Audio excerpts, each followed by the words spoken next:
একটা জেনারেশন জুলাইকে দ্বারা এখনও মগ্ন হয়ে আছেন। তাদের সামনে দিয়ে কি হলো এটা থেকে একটু লিটারেচার লিখতে হলে এটার থেকে একটু দূরত্বটা লাগে।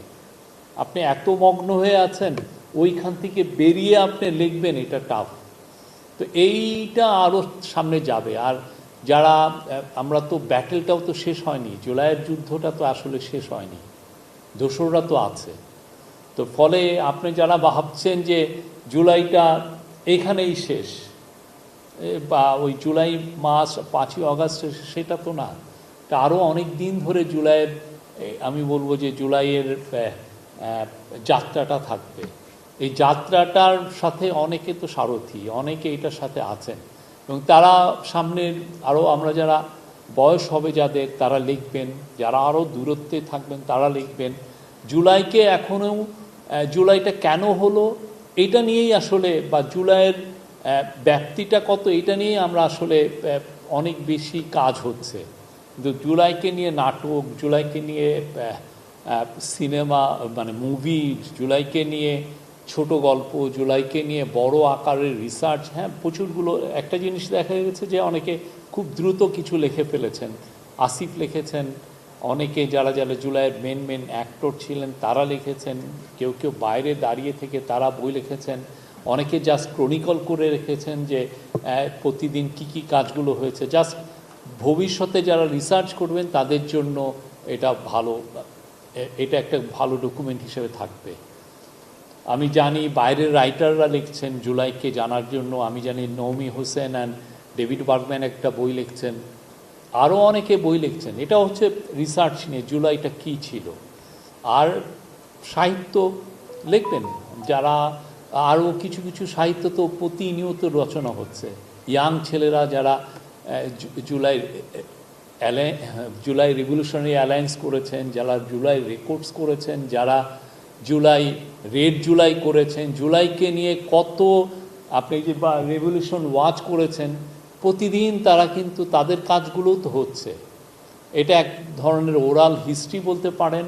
ওরাল হিস্ট্রিকে ওনারা ডকুমেন্টেশন করছেন। এটা হয়তো ফিকশনের জায়গায় এখনও যায়নি, বাট এই ওরাল হিস্ট্রি ডকুমেন্টেশনটাও খুব ইম্পর্টেন্ট। যেটা আপনি যদি দেখেন যে আমাদের 71-এ এই কাজটা অনেক পরে হয়েছে। 71-এর যে কাজগুলো অনেক পরে যে অনেকে করেছেন, কিন্তু এটা দেখা যাচ্ছে যে আপনি জুলাইয়ের পরে খুব দ্রুত ফ্রেশ আমরা ডকুমেন্টেশন হয়ে গেছে এবং আরও হচ্ছে।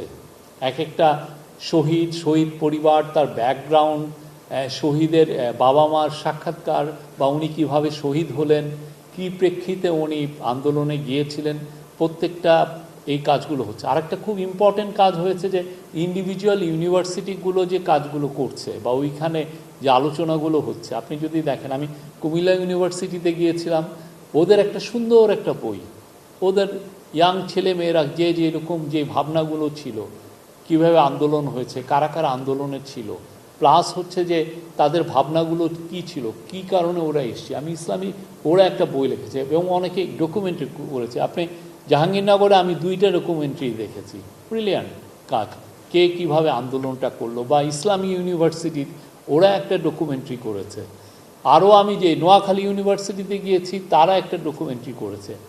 তো এই কাজগুলো তো হচ্ছে জুলাইকে নিয়ে। সত্যিকার অর্থে যারা ভাবছেন যে জুলাই একটু থেমে গেছে, ইন্টারিমের গভর্নমেন্টের সময় ফোকাসটা হয়তো অন্যদিকে ছিল, এই ধরনের একটা চিন্তা ভাবনা, কিন্তু জুলাই তো অনেক বেশি। এটা জনযুদ্ধ ছিল, জনগণের রেভলিউশন ছিল, জনগণই এটাকে ধারণ করছে। ইয়াং ছেলেমেয়েরা, কেউ কি বলেছে এই রেভলিউশন ওয়াচে যে ছেলেরা এই আয়োজন, তাদেরকে কেউ বোঝায় তোমরা একটু অর্গানাইজ হও, এই কাজটা করতে হবে? কেউ কিন্তু বলে নাই। ওরা নিজেরা সংঘবদ্ধ হচ্ছে। কেউ বলে নাই যে জেআরএ করো বা রেড জুলাই করো, কেউ কাউকে কিন্তু বলে নাই। আর এখানে তো টাকাও তো লাগে অনেক, কে টাকাটা দিবে কে? তো ওই যে নিজের তাগিদ, যে না আমার কি হয়েছিল, আমাদের সময় এত মহৎ একটা বিপ্লব হলো, সেটাকে তো আমার ধরে রাখতে হবে।